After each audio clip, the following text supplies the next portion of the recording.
Conversations about sex, responsibility, and pregnancy are often incredibly one sided.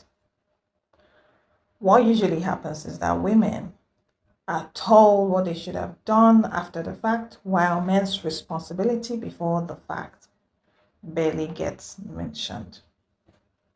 I saw this post on Twitter. Let's read this and then I'll unpack my thoughts around it. I'm genuinely curious how many guys saying a woman shouldn't have sex unless she's willing to risk pregnancy have ever turned down sex because they weren't ready to be a father. Okay, let's get into it. I actually do believe that women are the gatekeepers of sex, and rightly so. Women bear the higher risk when it comes to sex.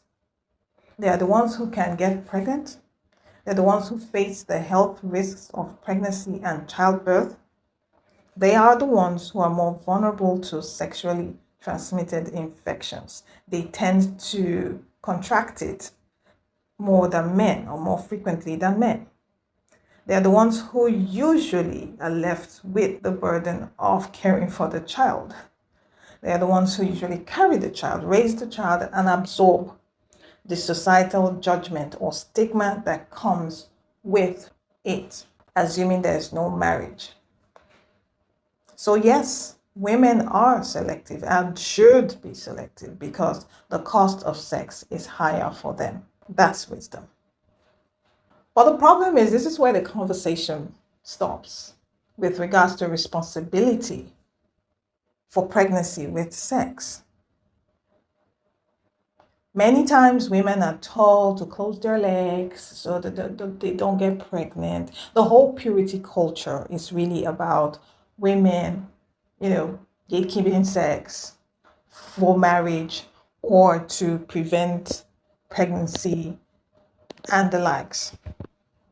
But we forget that pregnancy does not happen without male ejaculation. A woman can consent to sex without consenting to motherhood. It can be mutually exclusive. A man, however, cannot create pregnancy without insemination. And when men do sex, it's about them ejaculating. So technically, sex and ejaculation go hand in hand for men. That means that men are the gatekeepers of conception. Men are not passive participants here. They are actually the initiating agents of conception. Now, I'll give you an analogy. Farmers don't plant seeds by accident. They plant because they expect a harvest. Hello. You don't sow seed into fertile soil and then act shocked when something grows. Did you get it?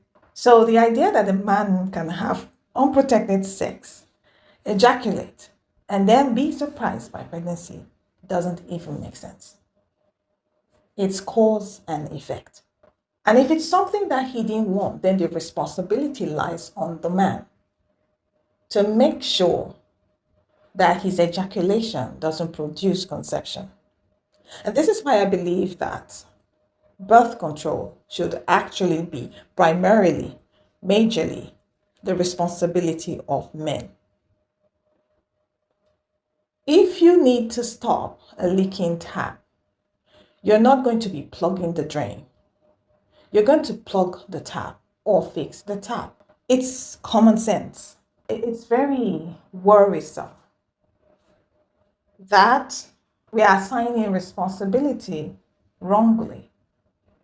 It takes two to tango, yes. But why do we hold one person responsible and then the other person goes scot-free?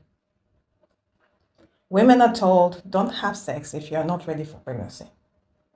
But men are rarely told, don't ejaculate if you're not ready for fatherhood. Or at least hold your ejaculation.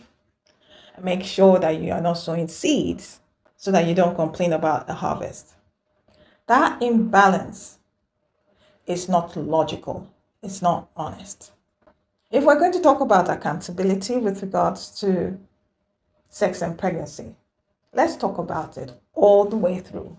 Responsibility should follow agency. And the person who plants the seed doesn't get to pretend they didn't know how gardens work. So the next time you're thinking to lay the responsibility of pregnancy on a woman, think to hold the man responsible who planted the seed. I've heard of a star, I think it's Drake, I'm not sure now, that does a two-factor authentication on sperm that he leaves in the condom. So there's nothing like you're pregnant for me. I think it really is in the best interest of men because there's also a risk they bear with pregnancy. They have to pay child support, or they should pay child support. At the very least, there's so much more to providing for a child that you participated in bringing into this world. There's so much more than just paying money for that child. But anyway, barest minimum, that money. So if you don't want anybody making certain claims, it really, really should be a man's responsibility to turn down sex because he's not yet ready to be a father. Let's have men be more responsible about their passion. Let them be more accountable about being fathers. Those are my thoughts for today. So I'll catch you next time. Ciao.